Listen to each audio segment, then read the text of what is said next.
Today we are in the village of Edam in the Netherlands, and we came here to see if this is really a cheesy tourist trap or if it's a great day trip from Amsterdam.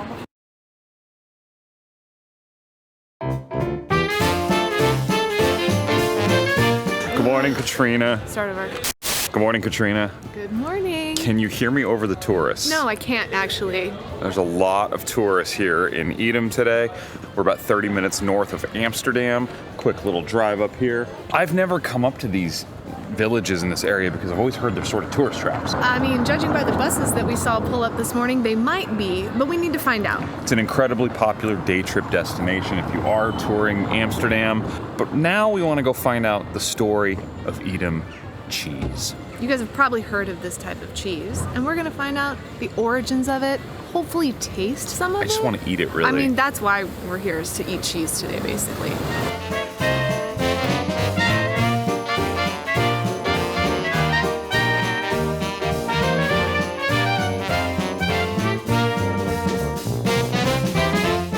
We're here to find out the story of Edam cheese. We're going to take a self-guided tour, and I'm really hoping that there's cheese at the end of this that we get to try, but if not, we're going to be very well educated on Edam cheese. I'm surrounded by cheese. That's not real. So I can pretend that it is. Let's pretend.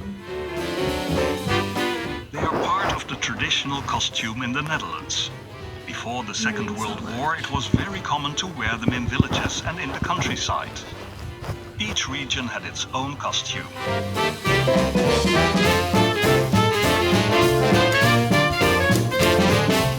There is no milk coming out of this. Whoa. Oh, it is a game. Look, 3, 2, 1. Go. Oh, this is ridiculous. Am I winning? This is the dumbest thing I've done all day, but it's early. Making my own cheese, but I have to know what part is which, and we've skipped ahead on a lot of these. Milking cows is probably number 1, right? Yeah. I like that they show you the different cheese stickers from all around the world. My favorite is definitely the one with the Saturn on it. Love that. Wait, they shipped this cheese to Saturn? I mean, apparently, only accurate facts in this vlog, so. But that's probably my favorite. And I like the old school ones that they have going on here too. It's interesting to see all the different ones from around the world.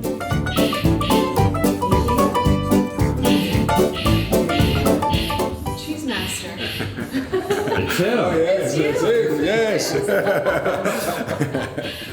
Tell you how you cut the cheeses. So you're the cheese master? I work here 35 years now. Wow, congratulations, that's awesome. We just had an awesome lesson by the cheese master himself. We saw him on the video and he walked by, told us about all of this cheese in this big refrigerator that is aging naturally.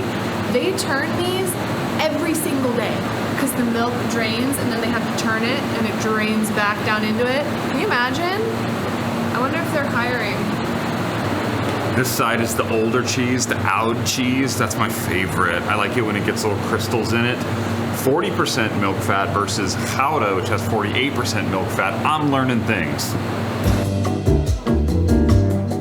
Now we're in the best part of the tour, which is the tasting part. I'm gonna try, you wanna try the old, I'll try the young? Sure. Okay, this is You calling me old? I'm always gonna be younger than you, so let's just put that out there. This is the Edam cheese. I love cheese. That's really good. That's the medium. I'm not a young cheese fan. Since moving here, we usually go with the oud. I like the older cheese. Let's just leave it at that. Would you like to try it with me? Oh yeah. It's more crumbly than the younger cheese. The younger cheese is a little more rubbery, I guess because it hasn't had that time to Dehumidify. yeah, like sweat off all the milk almost. I like that one. That's really good. So what I learned in the tour is that Edam cheese, depending on which narrator was talking, has hints of grass, nuts, and white butter. Fresh butter, I'm not sure. It's really good. Henry Willig is the cheesemaker that runs this museum and this shop here, and they have shops internationally all over the place. But they're having their 50th anniversary this year, so they made a special cheese that has whiskey in it. I'll try it because obviously I'm the drinker on this channel. I literally almost went like this with it in my mouth with the tweezer things. That would have been weird. Oh god, I hate whiskey. Oh my god. You shouldn't eat that. You will get drunk. This will be the first day you get drunk. If you like whiskey, that's your jam.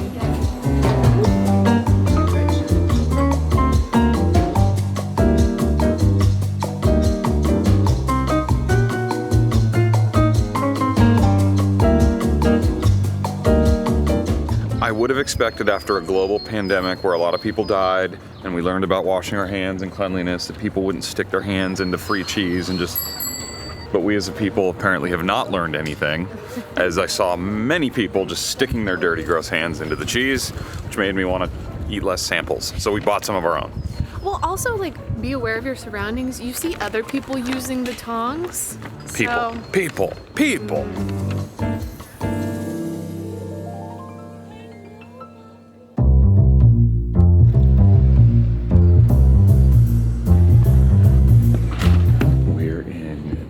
Edam's Museum. We're gonna go learn a little history about Edam and the surrounding areas.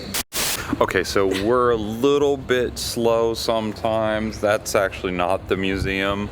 There is an exhibition in there though, so it's not, I mean, look at this building though. Don't you think there'd be a museum? That looks like the museum, but the museum's over there. The museum is interesting looking. It's leaning. This actually makes a lot more sense now because it's the oldest brick house in the city. That would not be it, this would be it. It's definitely leaning like at least 4 or 5 degrees to the left. It was built in 15-something? 1530? 1530, something like that, and it's the oldest brick building in the entire city. As we mentioned, the city does have a lot of history, and it's kind of cool that they left that intact. And it's been a museum for a long time. Since the late 1800s, 1895 is when they turned it into a museum.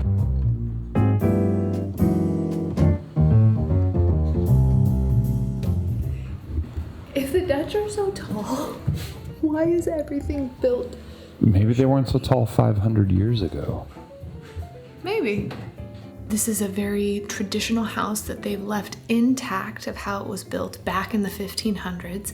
And one unique thing about this is that there's a floating cellar down kind of like in the basement area that moves as the groundwater changes. It is the only floating cellar that's open to the public that you can come in and see it, and only one of a handful of floating cellars left in the entire Netherlands.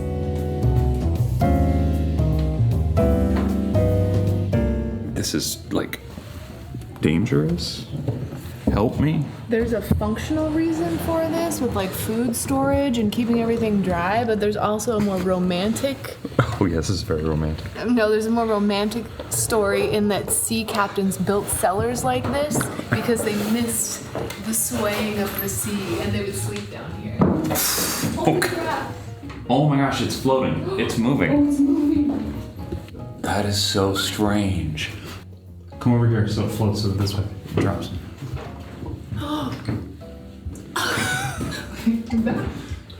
See?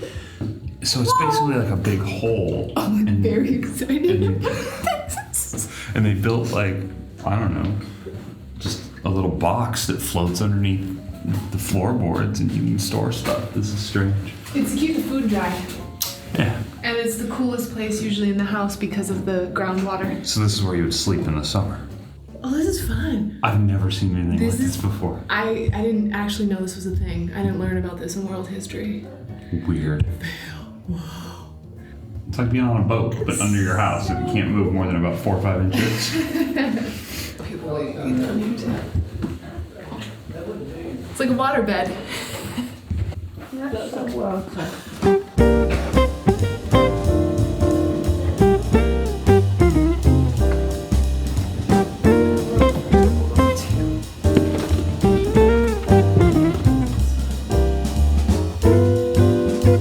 If you were to drop like a golf ball on the floor here, it would roll so fast to the other side. This looking out this way is like I don't have anything round to drop, but like, trust me.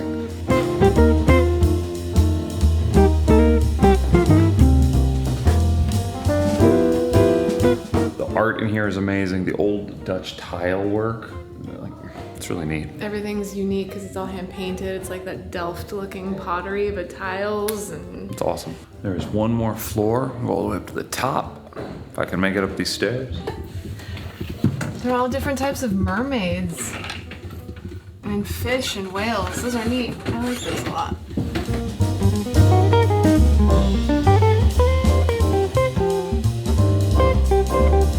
Some very old drawings, paintings, women wearing the traditional outfits of the time period, which I've heard they do still wear every now and then around here, like for events and things like that, with the hats and the big kind of poofy dresses.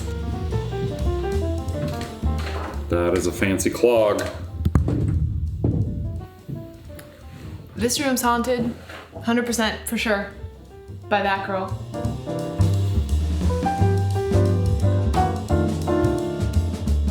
Let's see if this will work. I don't know. It might be more extreme over there, but let's see.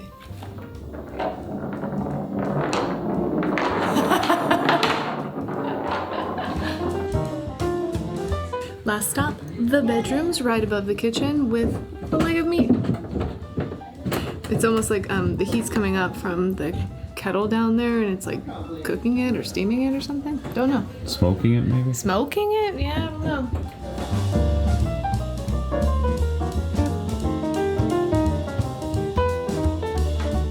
I always find it interesting that in these older houses, they almost have like little cubbies for you to sleep in like this, that it's not just like a bed out in the middle of the room. It's the sleeping cupboard. No, like kind of, right? Like, Probably well, keeps the shut warmth my in. door.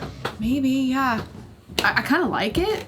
It's almost like a pod that you sleep in, you know, like a pod hotel. That's kind of what it reminds me of. Cool museum. It's absolutely lunchtime though. Yes, it is, and they have cheese here. Cheese? We want cheese for lunch? I mean, come on, you're Something. in Edam, right? We Like- are. This is a very small village. This is not large at all. Well, that's why it's combined. Usually they say go to Edam, Volendam, and Marken. We don't have time for all that. We're gonna have to come back and do the other two. We're just focusing on this one today, but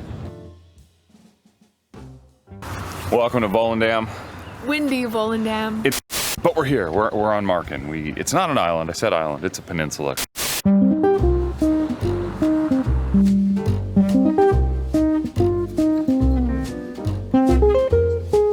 We have found a seat outside. It's a beautiful day, as we mentioned, a very warm day. And we're just gonna order some toasties, cheers our drinks, and have a little lunch. Being in Edam, we have to get something cheese, right, for lunch. So we got a lot of cheese stuff coming, but we're starting out with cheese croquettes. We've had regular croquettes, but I've personally never had a cheese croquette. They look pretty good. I mean, it's filled with cheese and some type of breading on the outside, so you kind of can't go wrong. Ah, so hot. Not what you expected. It's very hot. Not what I expected. They also had cheese sticks on the menu, and we asked her what the difference was, and she's like, oh, they're just cheese in there. I like the croquettes, so we said, sure. But it totally has like the croquette vibe, which, duh. Like, it's kind of like a ragu of some sort, and is that parsley or some type of garnish in there. Dill? They're not terrible. I kind of wanted a cheese stick though, but next time.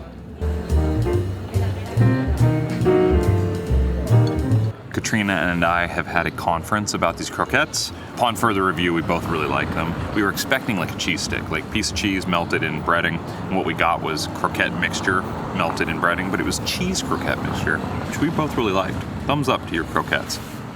We are capping off this very cheesy lunch with a ham and cheese toastie, and I would just like to point out to everybody that it came with ketchup. It's very divisive, ketchup or curry sauce. Neither.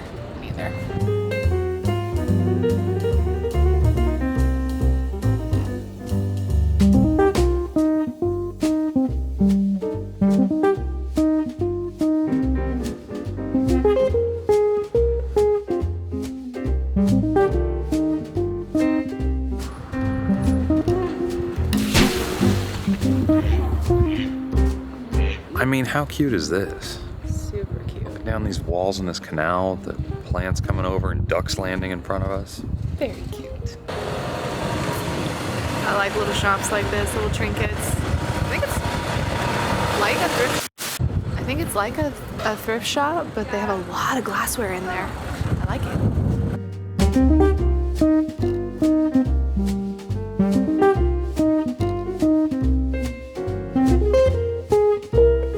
Just walking around this town, it's so cozy and cute, and they have little canals going through all of the homes around here.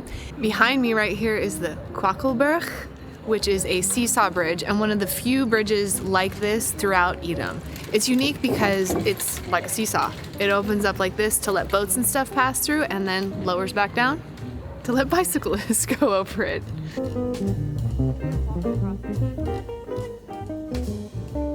What a charming little village. I'm kind of in love with this village. Keep saying it, but I'm it's really nice. Maybe there's a chicken. Where? Look at the it's a giant rooster. Look at that. That's a chicken, not a rooster. Yeah. Sorry. That's what I said, it was a chicken.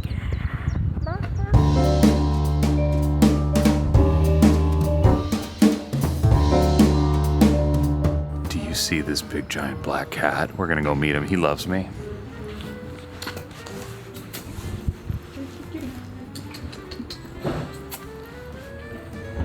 Hello, fluffy kitty cat. Hi. What a floof ball. Oh my gosh. Where are you going, bro?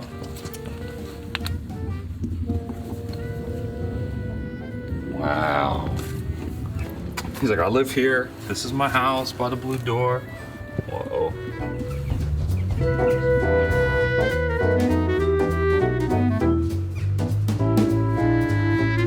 Behind me right here is Edam's Carillon, which used to be part of a church called Our Dear Lady back in the 1300s. The particular Carillon here was built in the 15th century. We had no idea what a Carillon is. I don't know if you guys have ever heard about it. It basically refers to the bells, the bronze bells that are up on the top there that you hear the church bells ringing. So we learned something new today.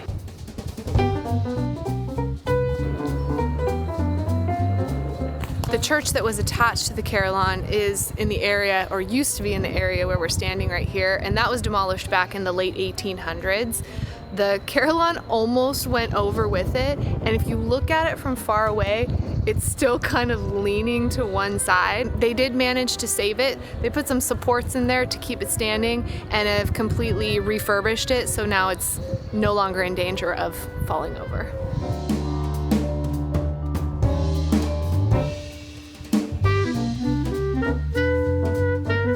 We have one stop left here in Edam.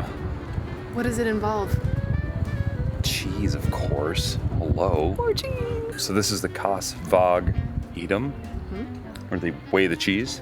So they used to have a cheese market every week. They don't anymore? They do. They say it's for tourists now. Oh, so they it's not like a real- they put on a show for people on Wednesdays. We're not here on a Wednesday, but they set up the cheese, everything out here. But this is where you used to weigh your cheese, and they would haggle with people who were taking it out, you know, to trade it for other spices and Negotiations. things in the Far East.